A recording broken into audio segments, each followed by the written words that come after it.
Hello, my name is Ashley Nicole Westover.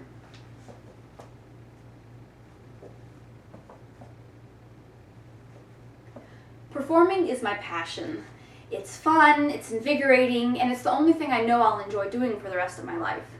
I could be a teacher, a doctor, a missionary, a million things, but acting is the only thing that I really want and to an extent need to do. My parents always taught me that I should choose a career based on what I love and not based on what will make me the most money, and I love the theater.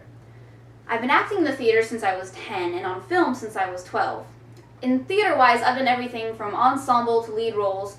Some highlights include Mrs. Mears from Thoroughly Modern Millie, Shelby from Steel Magnolias, Little Red Riding Hood from Into the Woods, and the Man from the play adaptation of Edgar Allan Poe's The Telltale Heart. I've done a lot of commercials, including main roles in a Mercedes-Benz commercial and a Pet commercial. I've taken several acting workshops for film up in Atlanta, and just recently I was in a local film titled Best Date Ever as the main protagonist, and I'm also working on 2 other local films right now as principal roles.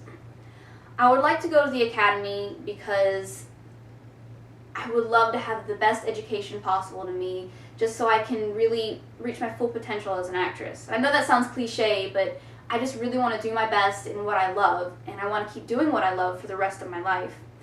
Some other relevant information includes that I also have a really great passion for music, for learning, and for overcoming new challenges. My first monologue is titled Joan of Arc from Bernard Shaw's play Saint Joan. Perpetual imprisonment? Am I not then to be set free? Give me that writing, light your fire.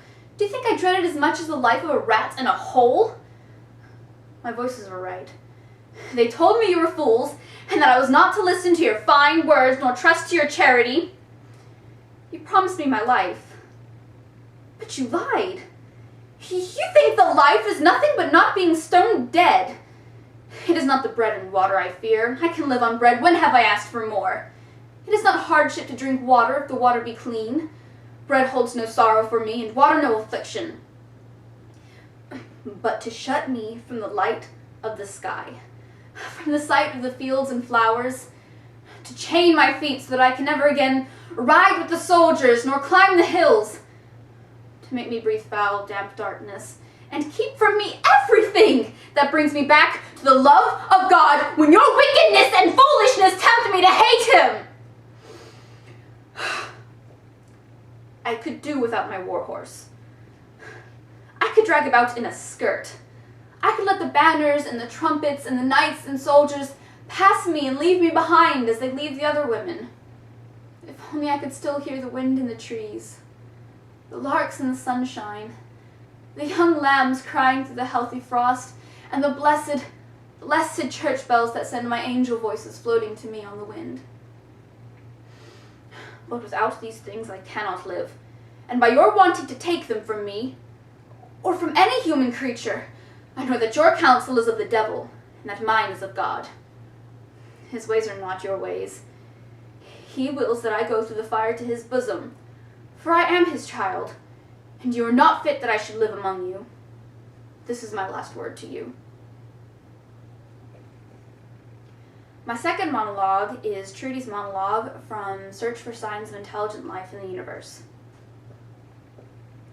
Here we are standing on the corner of Walk, Don't Walk.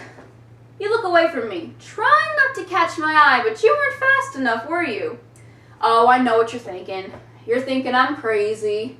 You think I give a hoot? It's my belief we all, at one time or another, ask ourselves the question, am I crazy? In my case, the answer came back a resounding yes. The symptoms are subtle, but unmistakable to the trained eye. For instance, here I am standing at the corner of Walk, Don't Walk, waiting for these aliens from outer space to show up. I call that crazy, don't you? If I were sane, I should be waiting for the light like everyone else. They're late as usual.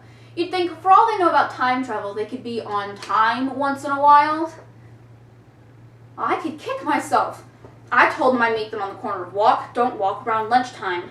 Do they even know what lunchtime means? I doubt it. And round. Why did I say round? Why wasn't I more specific? This is so typical of what I do. They're probably out and about in space and time, wondering what round lunchtime means, and when they find out it means going to Howard Johnson's for fried clams, I wonder, will they be a bit disappointed? Oh, I dread having to explain tartar sauce. Thank you for your time.